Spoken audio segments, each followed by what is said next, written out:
दर्शक बंधु चारित आशालकों नेतृत्व में श्रीलंका दल रविवार दिन टीम इंडिया को परास्त करने पर 3 मैच विशिष्ट ओडीआई सीरीज रे 1-0 अग्रणी हासिल करिछि। आर प्रमोटर्स क्रिकेट स्टेडियम रे दुई दल मध्य संघर्ष होइतिला, जेउथिरे आयोजक दल प्रथम बैटिंग करी 241 रन लक्ष्य धार्य करथिला। यार जवाब रे भारतर इनिंग्स केवल 208 को ह्रास पाइछि। या सहित श्रीलंका भारत विपक्ष में प्रथम विजय पंजीकरण करिछि। भारत को हराया पर विजेता अधिनायक चारित श्रीलंका किछि कहिसेंती, जा सुनिया पर आपण आश्चर्य होइजिबे। ए विजय उपर श्रीलंका कैप्टेन कौन कहिसेंती आसंतु जानिबा, किंतु ए पूर्व वीडियो को लाइक करबा सहित गोटे कमेंट करंतु भारत पराजयर सबुठु बड़ कारण कौन थिला। दोस्तों, प्रथम ओडीआई टाई हेबा परे द्वितीय ओडीआई रे टॉस जितिया परे एवं प्रथम बैटिंग करने को चयन करिया परे श्रीलंका दल 50 ओवर 9 विकेट हराया परे 240 रन संग्रह करिबारे सफल होइतला।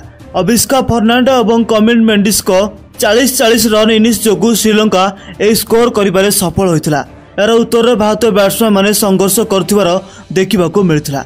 रोहित शर्मा को व्यतीत समस्त बैट्समैन पई रन स्कोर करबा कष्टसाध्य थिला। भारतीय अधिनायक 5टी चौका और 4टी छक्का सहित 44 बॉल 64 रन संग्रह करथिले। भारतीय बैट्समैन प्रशंसक को निराश करथिले। रोहित को व्यतीत शुभमन गिल 35 रन और अक्षर पटेल 44 रन योगदान करथिले, किंतु अन्य कौनसी भी बैट्समैन भल प्रदर्शन करि पार नथिले, जेतुपे भारत को 32 रन रे पराजयर सम्मुखीन होबाकू पड़िथिला। दोस्तों, ये मैच जितिया पर श्रीलंका दल सीरीज रे 1-0 अग्रणी हासिल करिछि।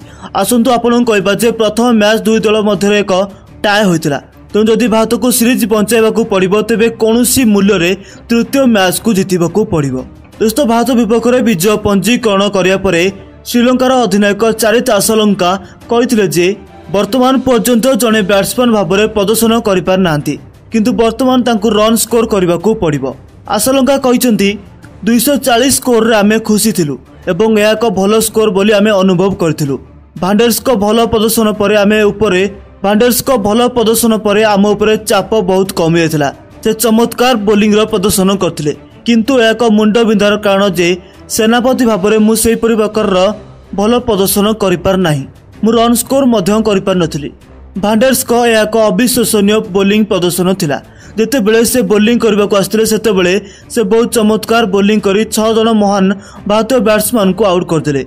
आश्चर्यर कथा यह कि जे से बोलिंग करता समय भारतर रन रेट 2 रु मध्य अधिक जाउ नथिला। मु सर्वप्रथम जने बैट्समैन जे कि दल रहिबाकू रन स्कोर करबाकू पड़िबो। यापर मु किछि ओवर बोलिंग मध्य करिवि। आमे मैच को जीतिचु, समस्ते भल खेलले, बैटिंग रे भी समस्ते किछि ना किछि रन करथिले।